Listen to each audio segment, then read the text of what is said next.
मित्रों, हिंदी दिवस के उपलक्ष्य में यह कार्यक्रम आयोजित है और आप सभी जानते हैं, वो बातें बहुत दोहराने और कहने की नहीं है। छोटे बच्चों को और प्राय बताया जाता है कि हिंदी दिवस क्या है, क्यों मनाया जाता है, इसकी क्या महत्ता है। आप सब जानते हैं कि 14 सितंबर 1949 को हिंदी को राजभाषा का दर्जा प्राप्त हुआ, लेकिन हिंदी 14 सितंबर 1949 से मनाई नहीं जाती। ये हिंदी दिवस नहीं मनाया जाता। तब से हिंदी दिवस मनाने का जो चलन हुआ, ये 1954 में राष्ट्रभाषा प्रचार समिति वर्धा के सुझाव पर, उसके प्रस्ताव पर, उसके निवेदन पर ये स्वीकार किया गया और तब से प्रतिवर्ष हम लोग 14 सितंबर को हिंदी दिवस मनाते हैं। बड़ी जद्दोजहद के बाद, संविधान सभा में एक लंबी बहस के बाद 14 सितंबर को हिंदी को राजभाषा का दर्जा प्राप्त हुआ। राजभाषा माने ये ऑफिशियल लैंग्वेज के रूप में स्वीकार की गई। राष्ट्रभाषा मारे श्रद्धा के, मारे सम्मान के, मारे आस्था के हम कहते तो हैं, पुकारते हैं, लाख चाहे उसमें दर्जा मिले न मिले, हमारे मन मस्तिष्क में, हमारे हृदय में इसके प्रति सम्मान का भाव है। हमारी मातृभाषा भी है तो अतिरिक्त सम्मान का भाव है। हम राष्ट्रभाषा संबोधन भी हिंदी के लिए बार बार करते हैं, किंतु संवैधानिक प्रतिष्ठा प्राप्त ये हिंदी राजभाषा नहीं है। हमारे संविधान के अनुच्छेद 343 से लेकर के 351 तक कुल 8 धाराओं में हिंदी ये सारी भाषा और लिपि पर जो चर्चाएं हुई, उसमें बहुत स्पष्ट रूप से कहा गया कि भारतीय संघ की राजभाषा हिंदी और लिपि देवनागरी होगी। किंतु 343 ए में यह हुआ, 343 बी में तुरंत लिखा गया कि जब तक पूरे देशवासी हिंदी को ठीक ठीक से बोलना, पढ़ना, लिखना समझ नहीं लेते, तब तक अगले 15 वर्षों तक इसके समानांतर अंग्रेजी का प्रयोग होता रहेगा। मित्रों, ये विडंबना है कि हमारे देश में कुछ चीजें जो किसी अवधि की सीमा में बांध करके राहत के रूप में दे दी जाती हैं, उनकी सीमाएं कभी फिर वो समाप्त नहीं होती। चाहे वो आरक्षण रहा हो, चाहे वो हिंदी के साथ अंग्रेजी का प्रयोग हो। अगला 15 वर्ष जब बीत गया, अद्भुत विडंबना है कि वो 15 वर्ष बीत जाने के बाद भी लंबा आंदोलन खड़ा हुआ कि अंग्रेजी अब हटाई जाए और हिंदी रखी जाए, लेकिन ऐसा हो नहीं सका।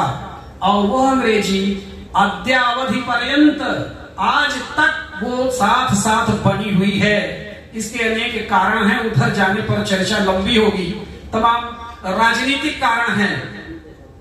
और अगर ऐसा नहीं होता तो उस समय किसी ने ये नहीं कहा कि अभी नया नया हमारा तिरंगा झंडा है, ये कितने फीट लंबा होगा, कितने फीट चौड़ा होगा, कौन सा रंग ऊपर होगा, कौन नीचे होगा, चक्र होगा, उसमें कितने तीलियां होंगी, कितनी। और ये चीजें जब तक पूरे भारतवासी ठीक ठीक से नहीं समझ लेते, तब तक एक लाल रंग का, पीले रंग का, नीले रंग का, हरे रंग का कोई एक कपड़ा फहराया जाएगा झंडे के रूप में। ऐसा तो नहीं कहा गया।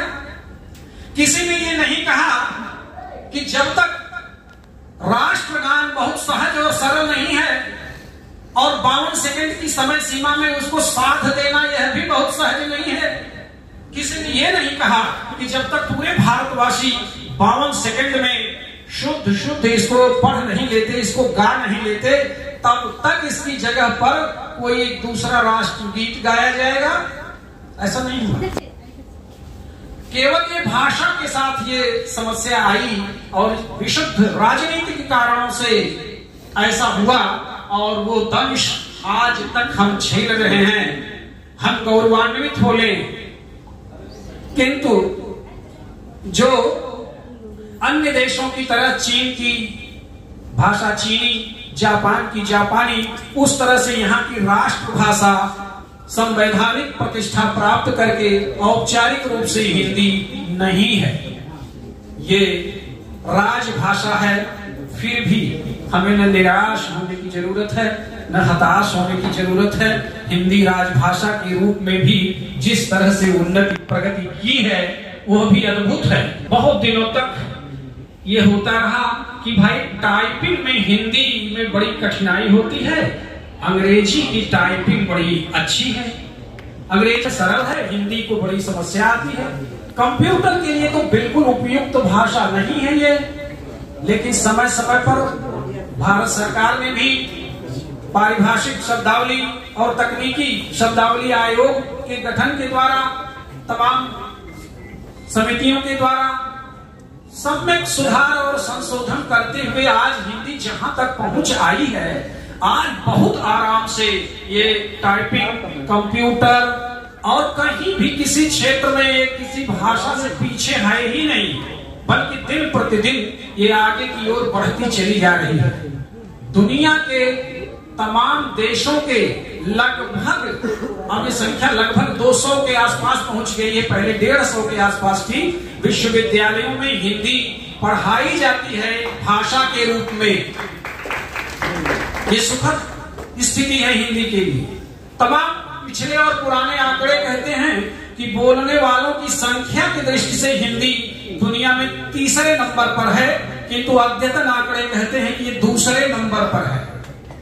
तो बोलने वालों की संख्या की दृष्टि से भी अन्य विश्व के देशों में एक विषय के रूप में, पढ़ाई के रूप में हम देखें, चाहे आज हमारे राजनयिक संबंध हो, कूटनीति हो, विदेश नीति हो, वाणिज्य हो, व्यापार हो, शिक्षा हो, किसी क्षेत्र में आप देखें कहीं भी हिंदी किसी चीज में बाधा नहीं, बल्कि हमारे लिए साधक बन करके, उपयोगी बन करके हमारे साथ साथ खड़ी है। अभी अभी तुरंत आप देखे हैं कि G20 समिट हुआ है हमारे भारत में, भारत को अध्यक्षता मिली थी। कहीं ये कोई रोना नहीं था। पहले बहुत लोग घबराया करते थे कि भाई बाहर के लोग आएंगे या बाहर जाना होगा तो अंग्रेजी जिसको ठीक से नहीं आती होगी वो तो बढ़िया से बोल नहीं पाएगा, बड़ी अपमानजनक स्थिति आ जाएगी। लेकिन अब कहीं कुछ ऐसा नहीं है। हमारा कोई भी राजनेता अपनी भाषा में बात करता है और उसकी ऐसी व्यवस्थाएं हैं कि सुनने वाला अपनी भाषा में उसको सुन लेता है, समझ लेता है, उत्तर दे लेता है। तो हिंदी की स्थिति और इसका भविष्य अच्छा है। आज जब ये नई शिक्षा नीति सरकार द्वारा लागू कर दी गई है तो इसमें तो बहुत जोर दिया जा रहा है कि ये शिक्षा अपनी मातृभाषाओं में शुरू की जाए। बच्चा जिस मातृभाषा को पैदा होने के बाद से ही बोलता है, सबसे पहले अपनी माँ के मुख से जिस भाषा को वो सुनता है और उसे सुन करके बोलता है, इसी नाते उसको मातृभाषा कही जाती है। तो उसमें वो शिक्षा की शुरुआत करे। बाकी धीरे धीरे जब वो बढ़ता जाएगा तो ज्ञान के स्तर उसके बढ़ते जाएंगे। अपनी रुचि के हिसाब से वो जिस किसी भाषा को चुने, जिस किसी विषय को चुने, अपने करियर के लिए वो आगे बढ़े। तो वर्तमान शिक्षा नीति जो है उसमें तो हिंदी की महत्ता बहुत अधिक आंकी गई है और है। दिन प्रतिदिन उसका महत्व और उसकी उपयोगिता बढ़ती जा रही है। और ये करीब करीब पूरे देश में नई शिक्षा नीति लागू हो चुकी है और उसमें हिंदी का महत्व सर्वाधिक है। लोक सेवा आयोग या बड़ी बड़ी जो प्रतियोगी परीक्षाएं हैं जिसमें कभी कभी ऐसा होता था कि हिंदी की जानकारी होने के नाते या अंग्रेजी की कम या न होने के नाते प्रतियोगी तमाम मार खा जाते थे और कुछ नंबरों से वो पीछे रह जाते थे। लेकिन वहां भी इसको कोई भेदभाव इसके साथ नहीं है। हिंदी वाला भी अच्छी तरह से IAS बन सकता है, PCS बन सकता है, किसी सेवा में वो जा सकता है। न्यायिक क्षेत्र में भी धीरे धीरे ये हिंदी अपनी जगह बना रही है। तो इस समय पूरे तंत्र में, पूरे देश में, पूरी शिक्षण पद्धति में हिंदी का स्थान सर्वोपरि है। कहीं से हमें न हीन भावना ले आनी है, न पीछे क्या हुआ कैसे हुआ उसके लिए रोना है। बहुत आगे और सुखद स्थिति की ओर हम जा रहे हैं। भविष्य परमोज्वल है हिंदी का। तो वर्तमान में जो शिक्षण व्यवस्था चल रही है उसके लिए हिंदी सर्वाधिक प्रासंगिक भाषा है। और हम लोगों की तो चूंकि ये कार्यक्रम उत्तर प्रदेश में हो रहा है, हमारी तो ये राज्य भाषा भी है, हमारी तो मातृभाषा भी है। और देश के जितने प्रदेश हैं उसमें 10 राज्यों की ये राज्य भाषा हिंदी है, इनको छोड़ दें अगर हम, तब भी किसी भी प्रांत को जहाँ की राज्य भाषा हिंदी नहीं है, वहाँ के राजनेता या मीडिया या फिल्म जगत, हर जगह आप देखिए वर्चस्वी भूमिका में हिंदी ही है। तो हिंदी का भविष्य उज्जवल है, सुखद है। निश्चित रूप से इस पर गर्व और गौरव की अनुभूति होनी चाहिए, और है भी हमें।